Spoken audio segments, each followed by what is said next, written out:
Karen sat in her Honda Civic in the Marriott parking lot, staring at her phone screen in disbelief. The local news story about the Maple Street water main disaster had been shared 847 times, and somehow, someone had leaked the security footage of her amateur excavation project. The comments were brutal. 808 Karen destroys entire neighborhood trying to shut down neighbor's pool. This is why I'll never live in an HOA community. Mayhem. This is a Wendy's. But seriously, what was she thinking? Her carefully constructed reputation as the neighborhood's guardian was crumbling faster than her water-damaged foundation. The emergency contractor had delivered the devastating news that morning.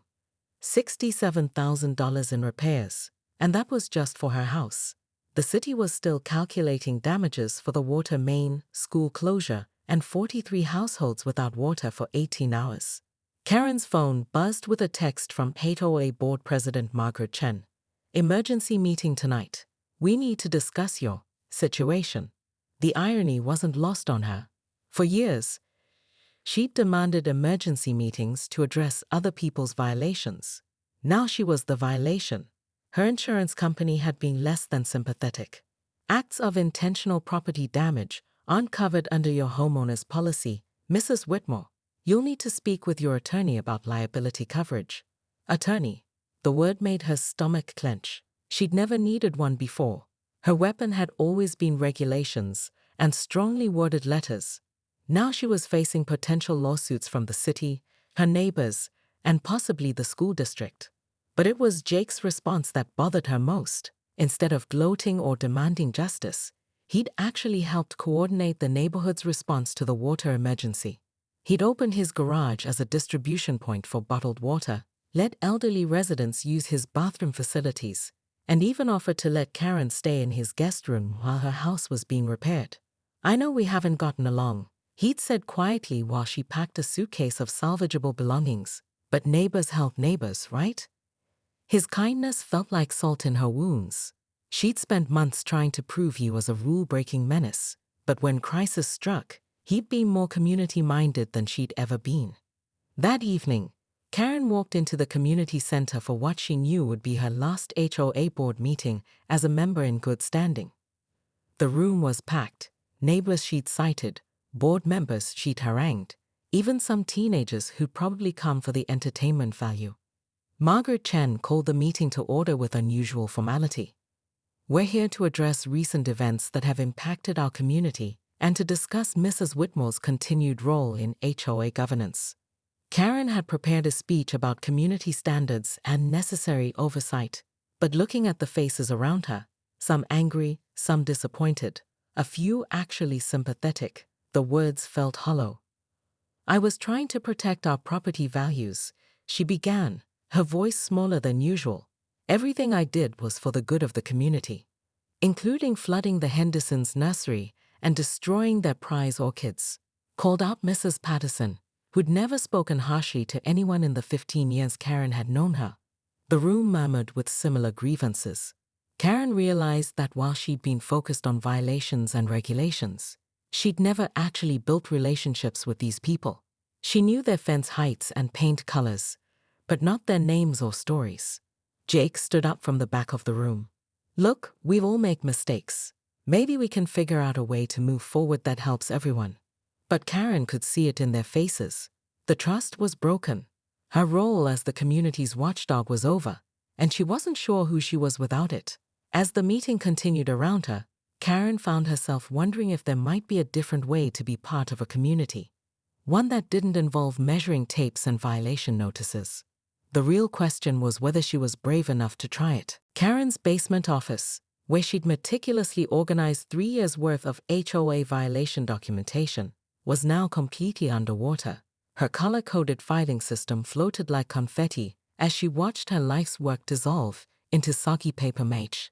This is all Jake's fault, she muttered, though a nagging voice in her head reminded her whose bright idea it had been to accidentally damage the main water line while investigating potential irrigation violations.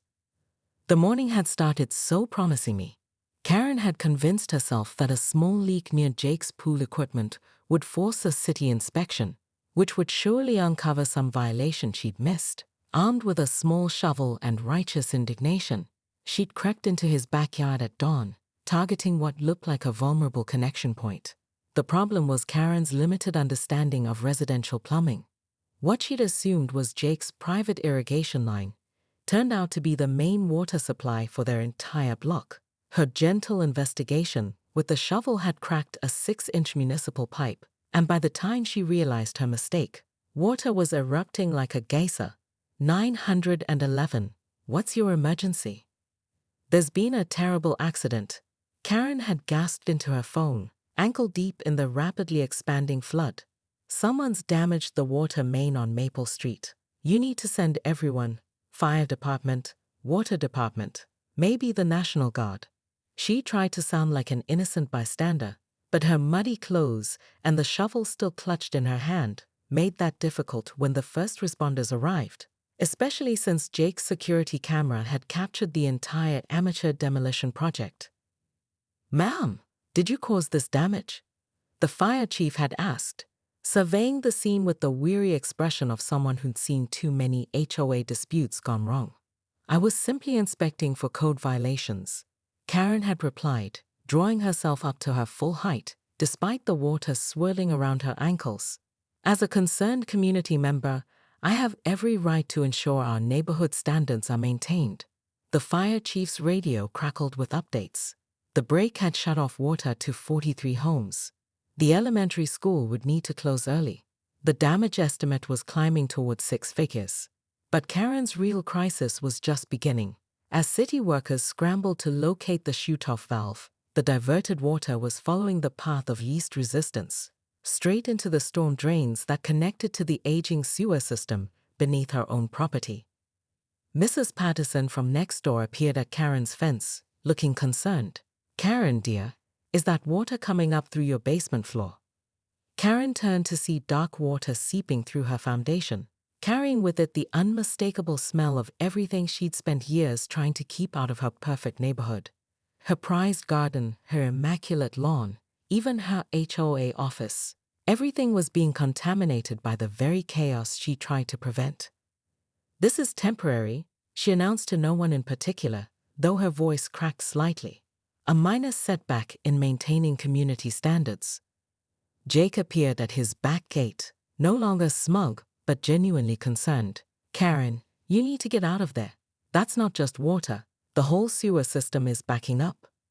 For the first time in years, Karen found herself speechless. The woman who always had regulations to quote and violations to cite was standing in a disaster of her own making, watching her carefully controlled world literally go down the drain. Karen Whitmore stood ankle-deep in murky brown water, her designer heels squelching with each desperate step as she tried to flee her own backyard. The sound of rushing water grew louder behind her, and she could hear her neighbor's laughter echoing over the fence. How had her perfectly calculated revenge plan turned into this nightmare? 3 hours earlier, Karen had been triumphantly wielding a measuring tape like a weapon, documenting every supposed violation of the Sunset Hills HOA regulations she could find around her neighbor Jake's new pool. She'd even brought her phone to live-stream the whole thing, convinced she was about to become the hero of neighborhood justice. "This pool is exactly 18 inches too close to the property line," she'd announced to her phone camera with the authority of someone who'd memorized every subsection of the community guidelines. "And don't get me started on this decorative water feature that clearly violates our noise ordinances." Karen had always prided herself on being the unofficial enforcer of Sunset Hills standards. As the self-appointed HOA patrol officer, she'd built her reputation on catching infractions others missed.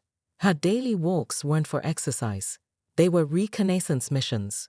She kept detailed notes, photographed everything, and had single-handedly generated more violation notices than the rest of the board combined. But Jake's pool had pushed her over the edge, not because it was actually problematic, but because it was perfect. The kidney-shaped oasis, complete with a small waterfall and mood lighting, made her own backyard look embarrassingly plain. She'd specifically moved to this corner lot for the extra space, planning her own pool for years. Now Jake had beaten her to it, and worse, his look professionally designed while hers was still just sketches on her kitchen table. Jake Morrison thinks he can just install whatever he wants without proper permits, she told her growing audience of 17 viewers. Well, I've got news for him. There are rules in civilized society. She'd spent weeks preparing her case, cross-referencing HOA bylaws with county regulations, building a presentation that would force the board to take action. The pool had to go, or at least be modified so extensively that Jake would regret ever breaking ground. What Karen hadn't counted on was Jake's calm response when she'd marched over to confront him directly. "Actually, Karen, I've got all my permits right here," he'd said, producing a folder thick with official documents. "County inspected everything twice. Pool's actually 3 feet inside the setback requirements." The smugness in his voice had made her blood boil. Standing there in his swim trunks, clearly about to enjoy his illegal paradise, while she had to stare at her boring lawn. Jake represented everything wrong with people who thought rules didn't apply to them. That's when Karen made the decision that would change everything. If the system wouldn't stop Jake, she'd have to take matters into her own hands. After all, sometimes being the neighborhood's protector meant making difficult choices others were too weak to make. She just hadn't expected those choices to flood her own basement by dinner time.